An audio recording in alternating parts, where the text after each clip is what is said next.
Hey guys, Antonio here with another video on Crucial Conversations, and today we're going to be talking about exploring others' paths, how to listen when others blow up. And guys, before we get started, click that subscribe button down low, follow along with more videos like this, sent straight to your inbox every single week. Let's get started. So, when you're having the Crucial Conversation, a lot of things can happen. People can blow up, they can get angry, they can get really pissed at you, and a lot of things come down to their emotions and how they feel in the moment, and everyone is usually a rational, normal person. So what you should be asking when something like this happens is, why would a reasonable, rational, normal, decent person say these things? Why are they saying these things? I must have done something, or something must have happened for them to believe that. Okay? So keep that question in mind. So because we're dealing with emotions, we need to make sure that we are being patient to get those emotions, get the information out there. Emotions are hard to talk about. So you need to be patient, stay making the conversation safe, constantly keep making it safe. The problem will eventually get solved when you get to the source. So if you're patient long enough, and eventually you can get to the problem that's underneath everything. Because the emotion's up here, and then the problem is somewhere deep down here. But you need to spend the time to break through to get there, okay? So there's 3 different questions you should be asking yourself as this happens. First is, when did the conversation go silent or violent, okay? When we figure out when the conversation went silent or violent, we'll be a lot closer to the source of the information of why this is happening. Because usually when someone goes silent or violent, they didn't like what happened, okay? They didn't like what was said. That is their trigger that gets them the conversation to become not crucial. Next is, how did it get like that? How did the conversation escalate to the point where the person became silent or violent? What was said at that point in time? What was said right before then? All of those things leading up to it, pay attention to that. Next is, what should you do about it? Okay? And what you should do, here's listen to them. Try to keep listening to them. Hear their emotions out. Be patient.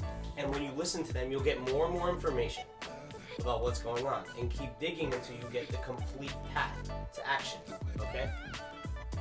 They also have this abbreviation here, AMP, with 2 P's, okay, on how you should go about this. First is ask to get things started. And what does that mean? That means you ask questions to get the conversation flowing. Why did this happen? Why do you feel like this? Next is, you want to mirror to confirm their feelings. The reason why we're mirroring here is to make the conversation safe, okay? You're trying to figure out the other person's path to action and what happened. So you need to make the conversation safe. When this usually happens when people say, don't worry, I'm fine.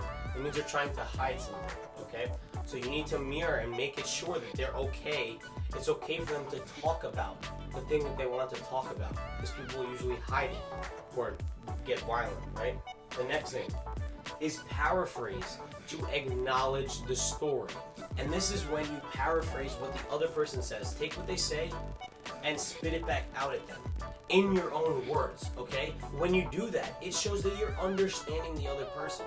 And that, in turn, makes the conversation more safe and more likely for them to give you more information, okay? So you need that.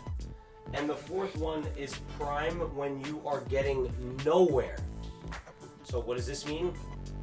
Take a shot, take your best guess as to how the other person may feel by letting them know. Be like, look, it seems like you're very angry about this.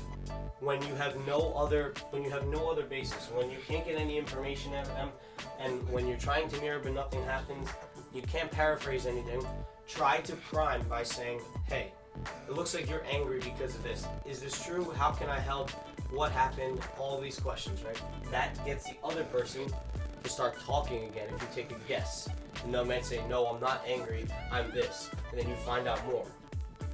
So you need to understand that you need to agree in places where you can and not argue about the things that you think the other person is wrong. So instead of saying someone else is wrong here and I'm right, what you should say is you just compare it. This is my side of the story, this is your side of the story. Okay, this is what it seemed like to me, and this is what it seems like to you. No one's right, no one's wrong. When you start placing rights and wrongs, then some people are wrong, some people are right, and people will be angry. Okay, we don't want that. We're trying to avoid that here. Okay, if you've been following along, that's not the goal of these conversations. Okay? So, in review, ask when the person became silent or violent. Then, you want to ask, how did it get to this point? Then you want to ask, what should you do about it? And by doing that, you listen to the other person. Then the 4 AMP abbreviations is ask to get things started, mirror to confirm feelings, paraphrase to acknowledge the story, and prime when you are getting nowhere. Guys, I hope if you enjoyed today's video, please leave me a thumbs up. I'm going to leave a link in the description down low for you to purchase a copy of this book on Amazon. Guys, check me out on Patreon. Any donation is more than welcome. Guys, check me out on Facebook, Instagram, and Twitter. I post daily Instagram stories to help you become a better person. And guys, as always, remember that a chapter a day allows for success to make way. I'll catch you guys in the next one. Peace.